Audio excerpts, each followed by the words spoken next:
Avant de commencer, si tu es ici pour la première fois, bienvenue. Ici, c'est un espace un peu à part, un endroit où on prend le temps, où on n'essaie pas d'aller vite, ni d'expliquer parfaitement. On essaie surtout de ressentir, de comprendre doucement et de mettre des mots sur ce qui est parfois difficile à nommer. Alors, que tu sois chez toi, en train de marcher ou simplement posé quelque part, prends ce moment comme une petite pause, un souffle, juste pour toi. Et si ce que tu entends ici résonne en toi, abonne-toi à la chaîne, laisse un like et laisse un commentaire. C'est une manière simple de soutenir ce que je crée et de permettre à ces espaces d'exister un peu plus longtemps pour un peu plus de personnes.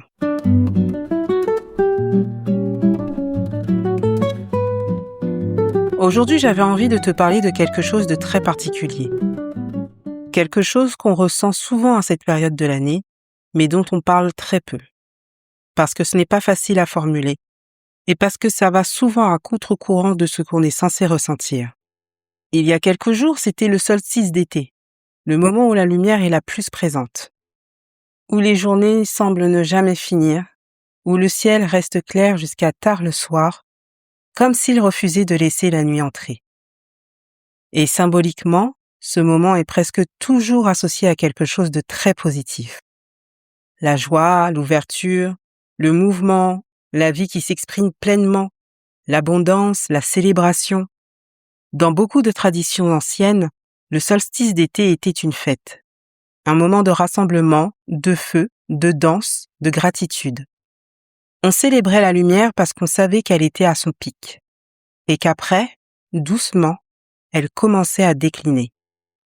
Mais il y a une autre réalité autour de ce moment, plus silencieuse, plus discrète, et parfois un peu déroutante. Parce que cette lumière, elle ne vient pas seulement éclairer ce qu'il y a autour de nous, elle vient aussi éclairer ce qu'il y a en nous.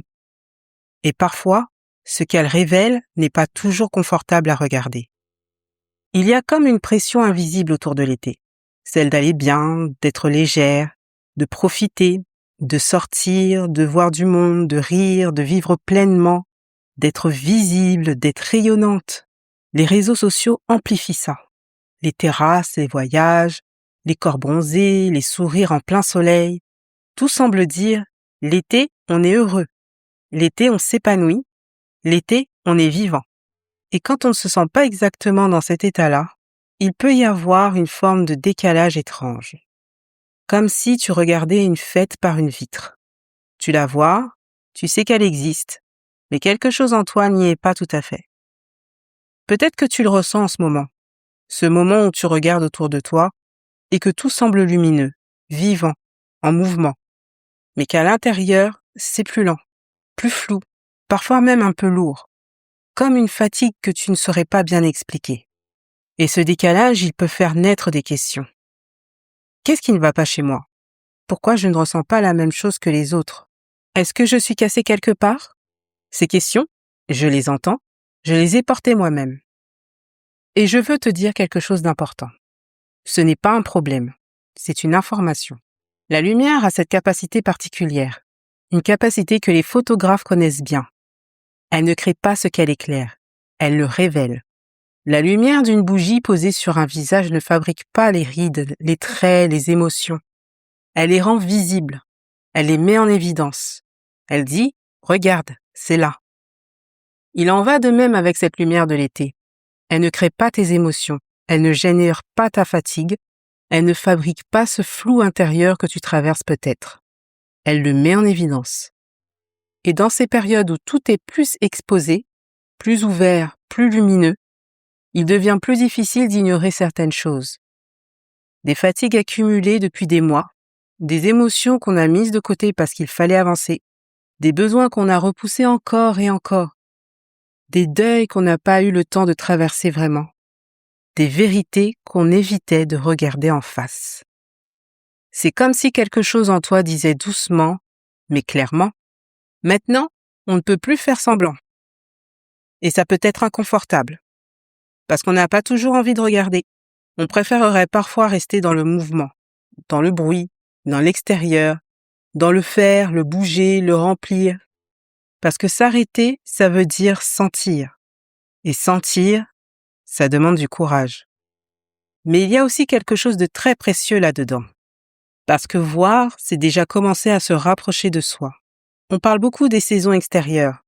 Le printemps qui renouvelle, l'été qui rayonne, l'automne qui lâche, l'hiver qui retire.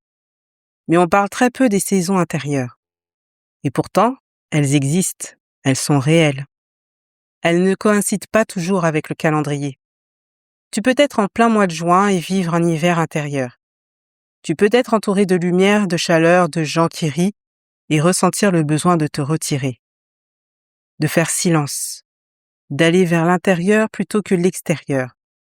Tu peux être dans une période d'expansion autour de toi et traverser quelque chose de très intime, très silencieux, presque invisible de l'extérieur.